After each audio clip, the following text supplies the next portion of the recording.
আলাইকুম, কেমন আছেন আপনারা সবাই? আলহামদুলিল্লাহ আমি ভালো আছি, দোয়া করি আপনারাও ভালো থাকেন। দেখেন, আজকে আমি মুগ ডাল দিয়ে একটা সবজির রেসিপি আপনাদেরকে দেখাবো, একটা ভেজিটেবল রেসিপি। অনেক মজার একটা রেসিপি এটা। একটা রুটি দিয়ে খেতে পারবেন, পরোটা, রুটি, ভাতের সাথে, সব কিছুর সাথে এই সবজিটা খেতে পারবেন। তো আমি এখানে দেখেন, আমি মুগ ডালটা আমি একটু ভেজে নিছি, ভেজে আমি একটু সিদ্ধ করে নিচ্ছি, চুলায় বসিয়ে দিয়েছি। এদিকে দেখেন, আমি এটা হচ্ছে আমরা বাংলাদেশে আমরা এটাকে চাল কুমড়া বলি, অনেকে এটাকে জালি বলে।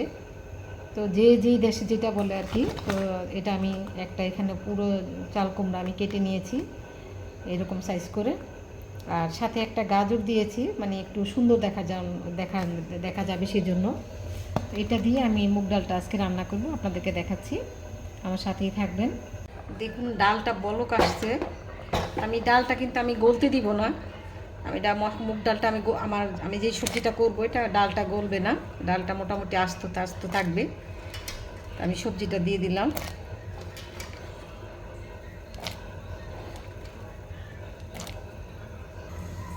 দেখুন, এখানে আমি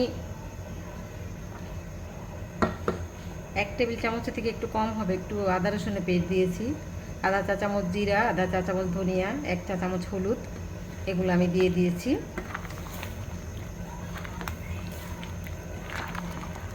লবণটা আমি আগেই দিয়ে দিয়েছিলাম, ডালটা বলক আসছে। এখন আমি এখানে ফালি করে রাখা পেঁয়াজ আর কাঁচামরিচ দিয়ে দিচ্ছি। 2টা তেজপাতা আমি ছিঁড়ে রেখেছিলাম ধুয়ে, এটাও দিয়ে দিলাম।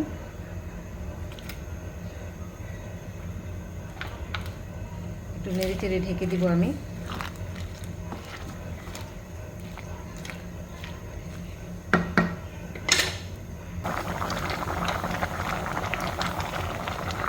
দেখুন, সবজিটা সিদ্ধ হয়ে গেছে, চাল কুমড়াটা।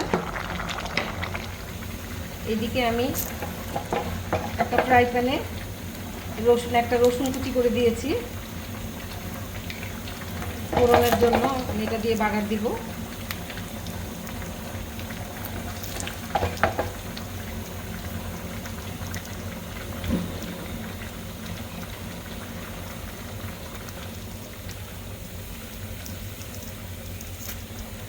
এখানে দেখুন, আমি একটু সরিষা আর একটু জিরা, আস্ত জিরা, আমি এখানে একটু সরিষা আর একটু আস্ত জিরা দিয়েছি ফোড়নের জন্য।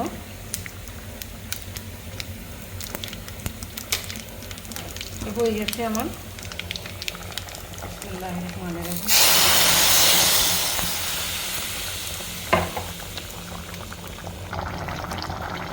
দেখুন, আমার সবজিটা হয়ে গেছে। এটা কিন্তু আমি খুব একটা বেশি ঝোল রাখি না, দেখেন মাখা মাখা ঝোল থাকবে এটা। চুলাটা এখন বন্ধ করে দিব।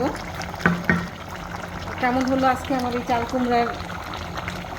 কুমড়া দিয়ে মুগ ডাল দিয়ে এই রেসিপিটা? কমেন্ট করে জানাবেন, ভালো লাগলে অবশ্যই শেয়ার করবেন। ভালো থাকবেন সবাই, আল্লাহ হাফেজ, আসসালামু আলাইকুম।